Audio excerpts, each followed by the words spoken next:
Durante mais de 10 anos, a Marvel dominou completamente a cultura pop. Cada filme parecia um evento, cada trailer parava a internet e personagens como Homem de Ferro, Capitão América e Thanos se tornaram parte da vida de milhões de pessoas. Vingadores Ultimato não foi apenas um filme, foi o encerramento de uma geração inteira de espectadores que cresceram acompanhando aquele universo. Mas então, alguma coisa mudou. Os filmes começaram a parecer todos iguais, e as séries se multiplicaram de forma absurda. Mas como a Marvel chegou ao fundo do poço, ou melhor, como ela começou tudo isso?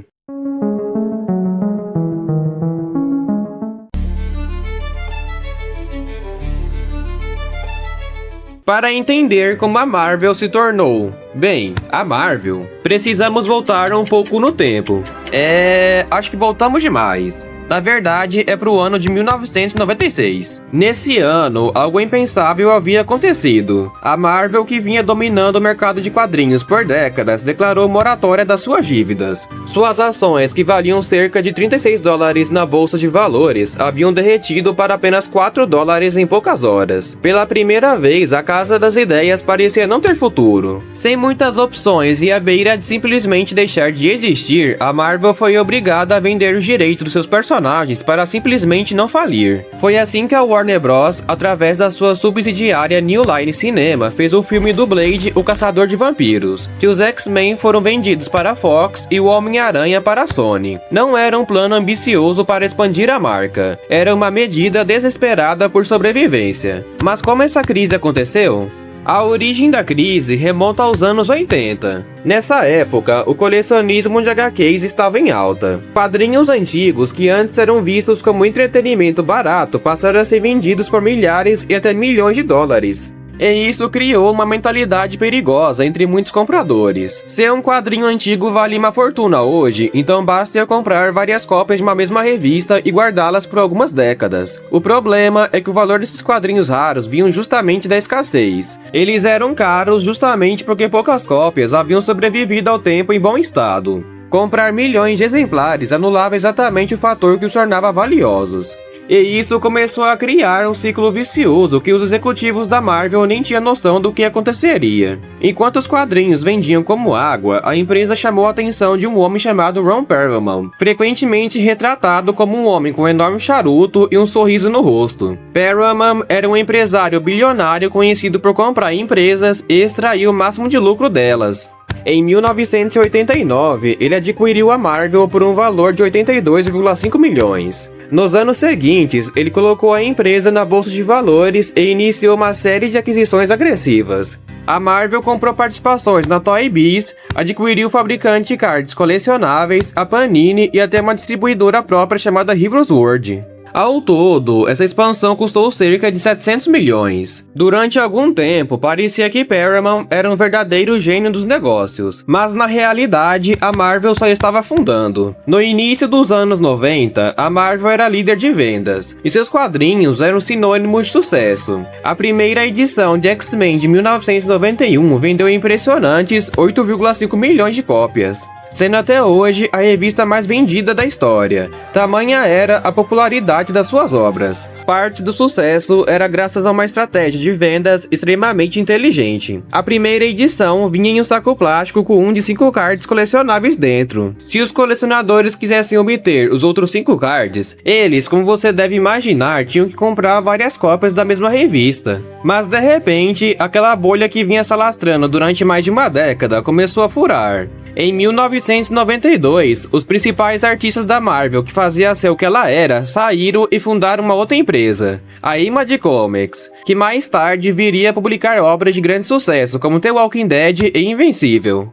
Entre 1993 e 1996, as receitas com quadrinhos e figurinhas começaram a despencar. E de repente, a Marvel, que em certo momento parecia invencível à medida que crescia, agora parecia vulnerável. E foi no fundo do poço que uma história que poderia ter acabado ali teve um recomeço.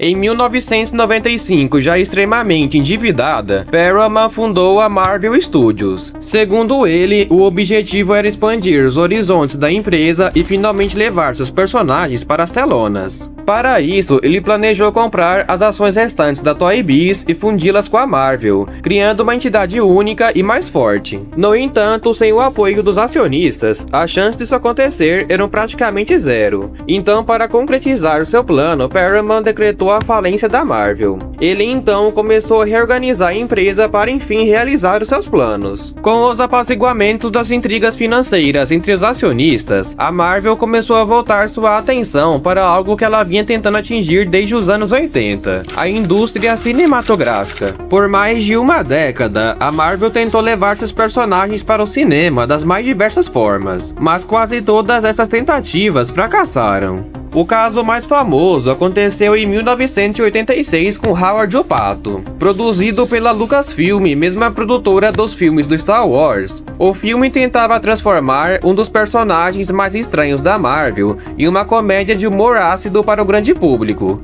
O resultado foi um desastre. Além de receber críticas extremamente negativas, o filme fracassou nas bilheterias e rapidamente se tornou um dos maiores fracassos da história de Hollywood. Para muitos executivos, aquilo parecia a prova de que os personagens da Marvel simplesmente não funcionavam nos cinemas. Por mais de uma década, qualquer sonho de criar um universo cinematográfico baseado nos quadrinhos ficou praticamente enterrado. As coisas só começaram a melhorar no final dos anos 90. Depois de anos acumulando fracassos, os personagens da Marvel finalmente encontravam espaço nos cinemas. Blade, estrelado por Wesley Snipes, foi um sucesso inesperado de bilheteria. Assim como os X-Men de Bryan Singer haviam conquistado o público sob comando da Fox. Parecia que a Marvel finalmente havia encontrado o caminho para o sucesso. Mas havia um problema. A Marvel quase não ganhava dinheiro com nenhum desses filmes. Blade arrecadou cerca de 70 milhões de dólares nas bilheterias. E sabe quanto a Marvel recebeu por isso? 25 mil dólares. Sim, 25 mil. Não 25 milhões. 25 mil. Os filmes dos X-Men e mais tarde do Homem-Aranha também se tornaram enormes sucessos. Mas como os direitos dos personagens haviam sido vendidos durante a crise, a maior parte dos lucros ficavam com os estúdios. Um grande avanço ocorreu em 2005, quando a Marvel conseguiu fechar um acordo com o banco Merrill Lynch, um dos bancos mais tradicionais dos Estados Unidos. Os detalhes do acordo pareciam arriscados. Personagens como Thor, Vingadores e Capitão América todos seriam do Merrill Lynch caso os filmes não dessem certo.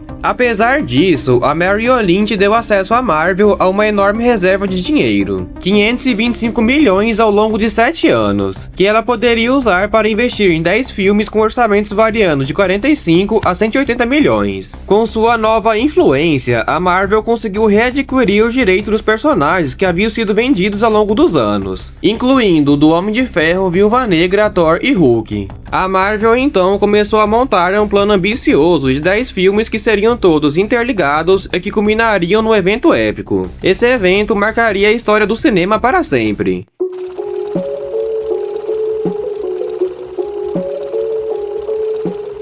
O ano era 2008 e eram lançados 2 filmes que marcariam o gênero dos super-heróis. Eram eles Batman, o Cavaleiro das Trevas e o Homem de Ferro. 2 filmes sobre heróis traumatizados que usam do seu conhecimento e recursos para se vestirem de heróis e combater o crime. Só tinha um problema: ninguém sabia quem era o Homem de Ferro. Quem vê o personagem assim hoje nem imagina que um dia ele já foi um Zé Ninguém. Os direitos autorais dele haviam sido vendidos anos atrás para a Universal, que planejava fazer um filme do personagem estrelado por ninguém mais, ninguém menos que Tom Cruise. Mas o filme simplesmente não saía do papel pela falta de interesse dos envolvidos e pelo risco que ele era. O personagem então saiu da Universal para a Fox, foi para a New Line até que a Marvel finalmente recuperou ele de volta. Só tinha uma questão agora: quem iria interpretar Tony Stark? O escolhido havia sido Robert Downey Jr., um ator que havia tido uma certa relevância nos anos 90 ao ser indicado ao Oscar por interpretar Charlie Chaplin no filme Chaplin, mas que havia passado por sérios problemas envolvendo drogas e alcoolismo, sendo preso e solto e que naquele momento estava em processo de recuperação social.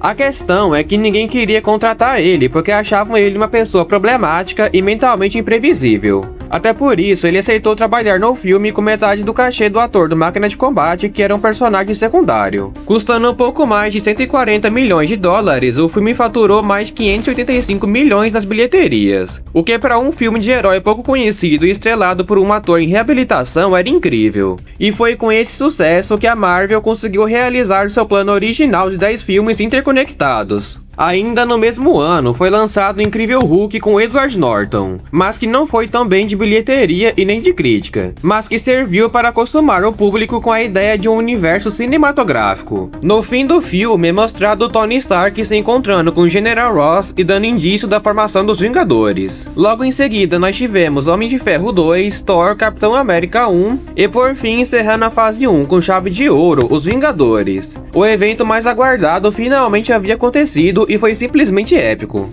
Depois de 4 anos assistindo aqueles filmes de heróis que se conectavam entre si, finalmente a gente via a união daqueles heróis no único filme, enfrentando nada mais nada menos que Loki, o irmão do Thor e que já havia aparecido no filme solo do herói. A história do filme é bem qualquer coisa. Ela é só um fio narrativo para vermos cenas de ação épicas e aqueles heróis lutando contra um mal maior. Mas é no final, quando o Tu já terminou o filme e aparece os créditos, que nós descobrimos que tudo que você viu até ali era apenas a ponta do iceberg. No fim do filme, quando tudo já acabou, aparece Thanos, um vilão icônico das HQs, sorrindo e mostrando que ele poderia estar tramando algo muito maior, algo que nem nós tínhamos noção. Ao longo da fase 2 e 3, nós vimos o desenvolvimento gradual e lento de Thanos, aparecendo aqui e ali até que o grande evento aconteceu. Depois de quase uma década aparecendo de pouquinho em pouquinho, Thanos finalmente mostrou a que veio em Vingadores Guerra Infinita, derrotando os maiores heróis da Terra e vencendo no final,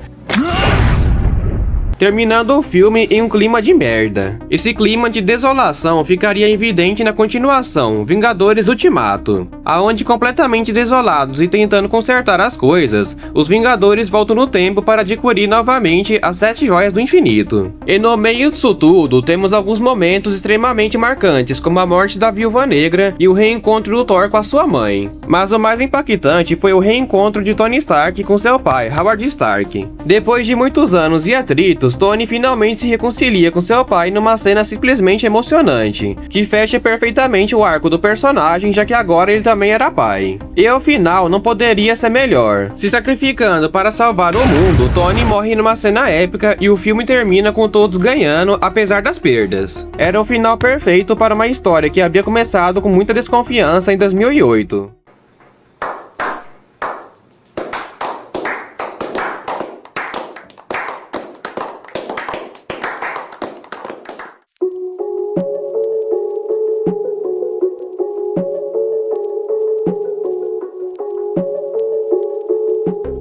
O problema é que depois do final épico da Saga do Infinito, a Marvel só foi ladeira abaixo. Na tentativa de expandir ainda mais esse universo, o estúdio passou a apostar em uma quantidade enorme de filmes e séries. A promessa era trazer mais diversidade e histórias diferentes, mas na prática, muita gente acabou sentindo que era conteúdo demais e impacto de menos. Eu mesmo assisti a poucos desses lançamentos pós-Ultimato, simplesmente porque quase nada despertava aquele senso de urgência que existia antes. Exceto algumas exceções, é claro. Filmes como Deadpool e Wolverine e Thunderbolts conseguiram chamar a atenção, mas pareciam muito mais a exceção do que a regra. E isso talvez diga menos sobre a Marvel e mais sobre a indústria do entretenimento. Hoje, ir ao cinema está cada vez mais caro. Os grandes estúdios apostam cada vez mais em remakes, continuações e universos compartilhados, enquanto ideias realmente novas parecem cada vez mais raras. Ao mesmo tempo, alguns dos maiores sucessos recentes vieram justamente de produções menores.